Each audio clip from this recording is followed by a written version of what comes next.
When the email from Aunt Tolu popped into my inbox, I froze. It was an invitation to the Adeyemi family weekend in Boston. I hadn't been back in years. They had all called me the forgotten child when I was younger, as if my existence was a shadow they could ignore. My heart twisted, unsure if I wanted to face them. Yet something deep inside me said, "Go. See what they really want." My mother had died a year ago, leaving behind a sealed letter and a small, heavy key. At the time, I didn't understand why she had given them to me. Now, I wondered if this weekend had something to do with them. When I arrived at the estate, the grandeur of it hit me first. Polished marble floors, tall glass windows catching the Boston light, and the faint scent of old flowers mixed with expensive cologne. My cousins and aunts were there, smiling too brightly, laughter that felt rehearsed. Bayo, my cousin, came toward me first. He wrapped me in a hug that was too tight, almost crushing. "We've missed you, Niba," he said, but the warmth in his eyes didn't reach the corners. I noticed a flicker there, something I hadn't seen before. A shadow of calculation, as if they were waiting for a cue I didn't know about. I clutched my mother's letter in my bag, suddenly aware of how heavy it felt. It seemed to hum with secrets, a quiet warning I couldn't yet read. I remembered her words when she handed it to me. "This will protect you. Keep it close, my daughter." But protect me from what? From my family? From greed? My stomach knotted as I walked through the echoing halls, smiling and shaking hands, nodding to the distant aunts and uncles I barely recognized. That evening, as we gathered around the dining table, the tension grew under the surface of polite conversation. Every compliment felt like a test, every question like a trap. I realized that my presence here wasn't just a welcome. It was part of a plan I couldn't yet understand. Something was coming, something big, and I was standing right in the middle of it. I hugged the letter closer, my fingers brushing the key. Whatever lay ahead, I knew one thing. This weekend would change everything, and my family's smiles were sharper than they appeared. The family estate looked exactly as I remembered, almost like a museum frozen in time. The tall glass windows reflected the Boston skyline, polished marble floors gleamed under the chandeliers, and the faint smell of old wood mixed with perfume filled the halls. Laughter echoed around the rooms, but it didn't reach the eyes of my relatives. It was hollow, practiced, like actors playing their parts. Every smile I received felt sharp, almost cutting, and I couldn't shake the feeling that something was waiting behind those polite faces. At dinner, the tension became impossible to ignore. Uncle Femi leaned back in his chair, swirling his wine glass, and casually brought up Grandma's will. The topic had never been discussed openly after her death, and suddenly, it hung over the table like a storm cloud. "It's time we settle things," he said, tapping his glass as if it were a gavel. "The inheritance belongs where it's useful." The room went quiet for a moment, everyone nodding in agreement, or maybe in fear. Everyone except me. I asked what he meant, my voice steady but cautious. He smiled tightly, just enough to make my stomach twist. "You'll understand soon, dear," he said, his eyes glinting with something I couldn't name. I forced myself to finish dinner, every bite tasting bitter, every laugh feeling like a trap. Later that night, I couldn't sleep. Curiosity and unease pulled me out of bed. As I walked down the dimly lit corridor, I heard hushed voices behind the slightly open study door. I froze, straining to listen. "Once she signs, we transfer it quietly. She'll never know," one voice whispered. Another chuckled softly, full of satisfaction. My heart dropped. They were not just talking about money or property. They were talking about me, about my place in this family, and how they planned to erase it. I walked back to my room, my mind spinning. The smiles that had greeted me earlier now felt like knives, and the laughter I had heard was a warning I hadn't understood. I clutched my mother's letter and key, feeling them both heavy in my bag, as if they were the only anchors I had in this storm of deceit. That night, I didn't just feel like an outsider. I felt like a target, the center of a plan I had no idea how to stop. My family's intentions were hidden behind polished manners and perfect smiles, but I knew now. The truth would come out one way or another, and I had to be ready. That night, I locked my door behind me, the heavy click echoing in the quiet hallway. My hands trembled as I took out the letter my mother had left me before she died. It was simple, worn at the edges, but it carried a weight I had never fully understood until now. I unfolded it carefully, almost afraid the words themselves might burn my eyes. "My dearest Neba," it began, her familiar handwriting soft but firm. "If you're reading this, they've already started circling. The inheritance isn't what they think. It's a promise your grandmother made, and a secret she hid through you." My heart skipped a beat. I read it again, trying to absorb every word. Circling. Secret. Promise. My family's smiles, the sharp tension at dinner, the whispered plans I had overheard. All of it suddenly clicked into a dangerous puzzle. At the bottom of the letter, my mother had written a single line that made my blood run cold. "Find the book she never finished." I held the letter closer, my fingers tracing the words. Grandma had been an award-winning writer, celebrated across continents, but her last manuscript was rumored to have vanished after her death. Everyone had assumed it was lost, a fragment of genius that would never see the world. But now, my mother's words made it clear. This manuscript was more than a story. It was a key, a hidden map that would unlock the truth about the inheritance they were so desperate to take. I sank onto the edge of my bed, the letter clutched to my chest, and tried to make sense of it. Why would a book matter more than money to my greedy relatives? Why had my mother left me this clue instead of protecting me in some obvious way? My mind raced through every memory of my grandmother, her quiet mornings at her desk, the scent of ink and paper filling the rooms. Could the manuscript really hold the secret to everything my family had been plotting? I stared at the ceiling, listening to the faint sounds of the house, the occasional creak of a floorboard, the wind brushing against the windows, but sleep would not come. My thoughts circled around the letter, and that cryptic line. The warning, the promise, the secret.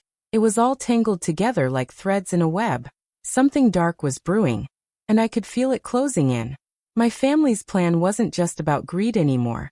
It was about control, and I was the one they wanted to trap.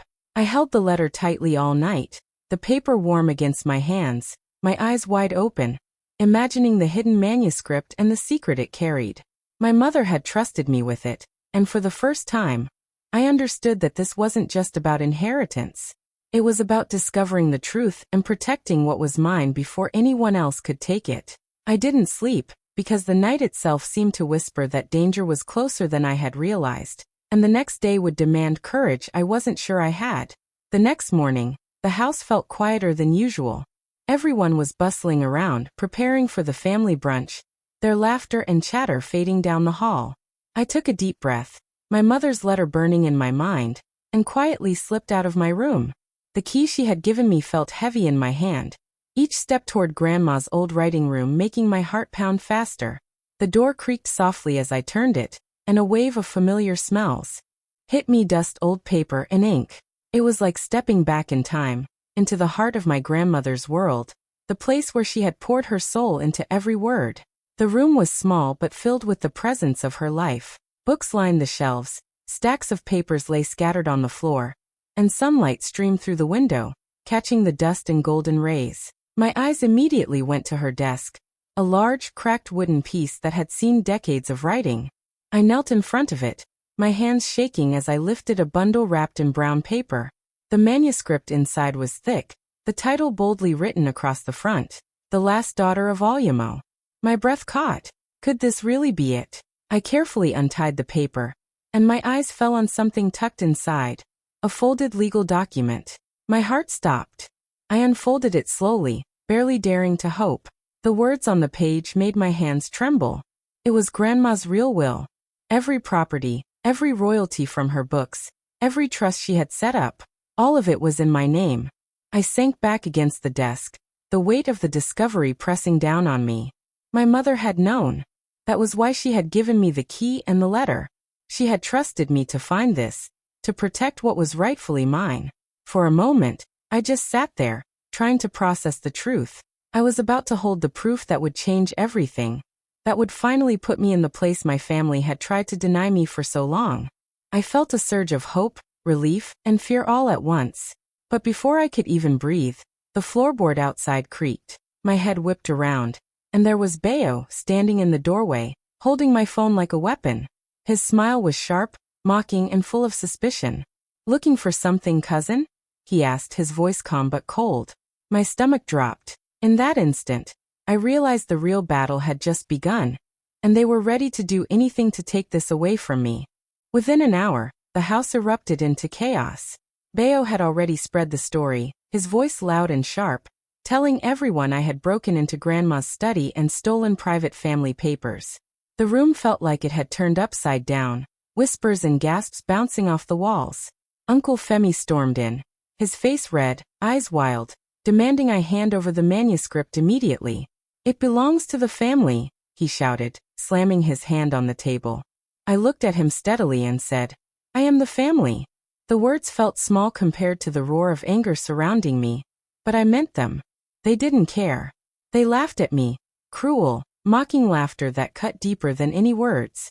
Bayo stepped forward, snatching the manuscript from my hands. Uncle Femi grabbed the edges, shoving me aside as the paper slipped from my fingers. "This is fake. You forged it," they accused, their voices overlapping, a chorus of greed and lies. I tried to protest, tried to explain, but no one would listen. My family, the people I had once trusted, had turned on me in a single hour. Every smile from the night before now felt like a blade. By evening, I was kicked out of the estate. I walked away humiliated, my cheeks burning with shame. My name whispered and smeared through the halls I had once loved. My luggage was packed, the doors slammed behind me, and I felt the sting of betrayal in every step I took. The drive back to my small rented room in Boston was heavy, each passing streetlight casting shadows that felt like the memory of their eyes, judging, accusing, mocking. I couldn't believe this was the same family I had once called mine. But they didn't know one thing. While they laughed and claimed victory, I had taken photographs of every page in the manuscript. Each word, each legal clause, each secret my grandmother had left was safely stored on my phone. The proof was mine, untouchable, invisible to them. My mother had trusted me, and now I knew why. Even in their cruel triumph, they had left a mistake, a thread I could pull, a truth I could reveal. I sat that night in silence, scrolling through the photos, feeling a quiet fire building inside me. They had tried to erase me, to humiliate me, to steal what was mine. But the story was far from over, and soon, the world would see what they couldn't stop. A week later, my phone rang with an unknown number. I hesitated, my hand hovering over the screen, a mix of curiosity and caution twisting in my stomach. When I answered, a calm, professional voice spoke, full of excitement and warmth. "Is this Niba Adeyemi? We're thrilled to inform you that your late grandmother's unpublished manuscript, The Last Daughter of Oyemo, has been selected as the centerpiece of this year's Boston Literary Gala." My heart stopped for a moment. I gripped the phone tightly, unable to speak at first. The same manuscript that my family had mocked, called fake, and tried to steal from me was now about to be celebrated on a stage far bigger than I had ever imagined. Every lie, every cruel laugh, every betrayal they had thrown at me suddenly felt powerless in the face of this news. The words echoed in my mind over and over. Selected, centerpiece, literary gala. I could almost see the hall filled with people, cameras flashing, and experts recognizing my grandmother's genius, and by extension, acknowledging me as the rightful heir to her legacy. I didn't waste a second. I emailed the photographs I had taken of the manuscript to the publisher, making sure every page, every word, every detail was verified. I needed the evidence to be undeniable. Each click of the send button felt like a strike of justice, a quiet but fierce reminder that I had the proof they couldn't erase. I double-checked the files, read over the documents, and for the first time since that disastrous family weekend, a wave of hope surged through me. The law of truth was on my side, and it was precise, unshakable. For hours, I sat staring at my phone, replaying the words from the call, imagining the scene at the gala. My family, who had tried to humiliate me, would be powerless to stop this. The manuscript they had laughed at, the very proof they had tried to snatch and destroy, was about to make me the center of attention, the inheritor of recognition, and the bearer of my grandmother's story. Fate, it seemed, had a sense of timing that even they couldn't manipulate. That night, I felt a quiet thrill that I had never known before.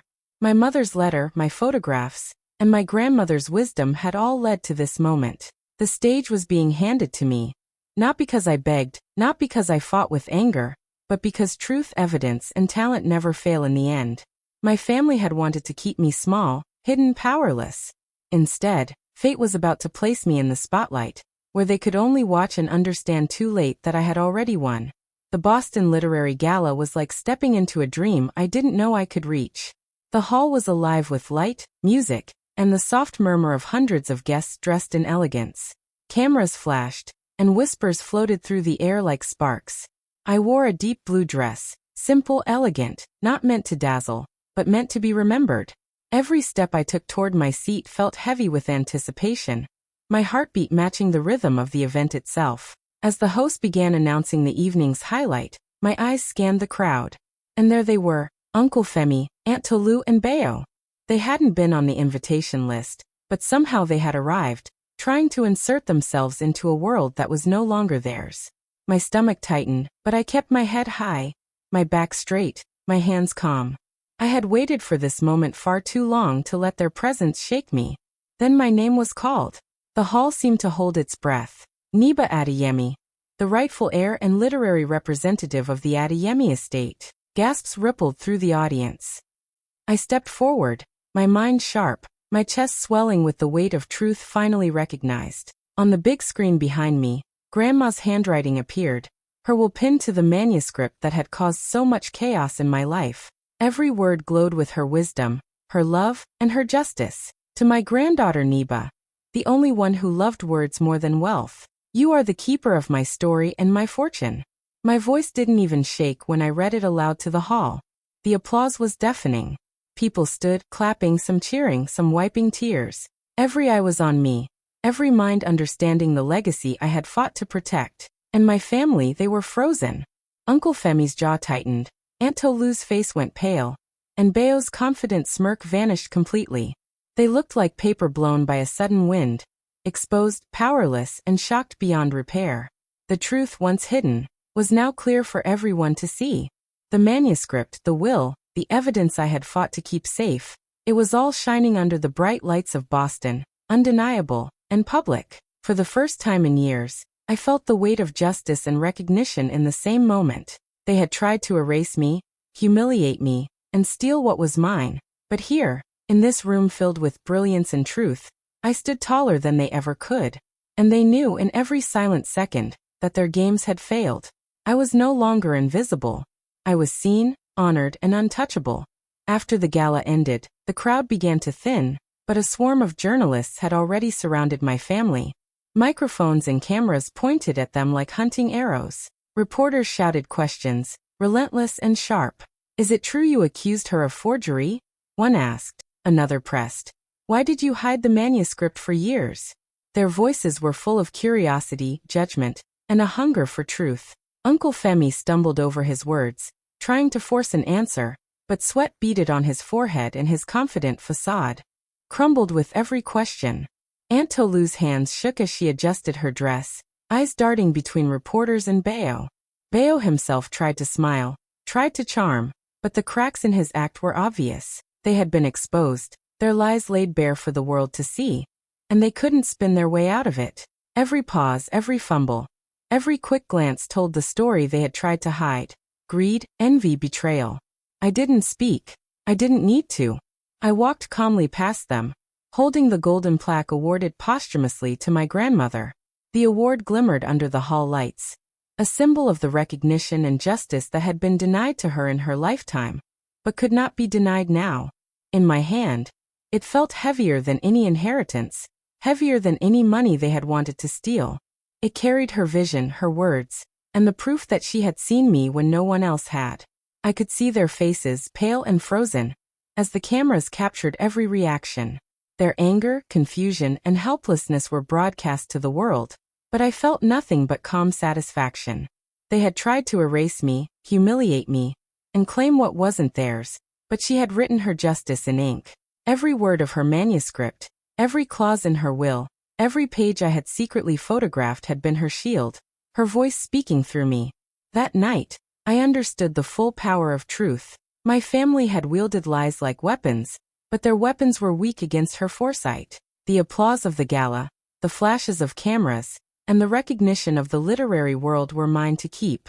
They had tried to steal my inheritance, to take what was mine by right, but they couldn't hide from history, from evidence, or from the world that now knew everything. The legacy belonged to me, protected by her love and her careful planning, and there was nothing they could do to change it. Months later, I returned to the family estate, walking up the familiar marble steps with a quiet calm I hadn't felt before.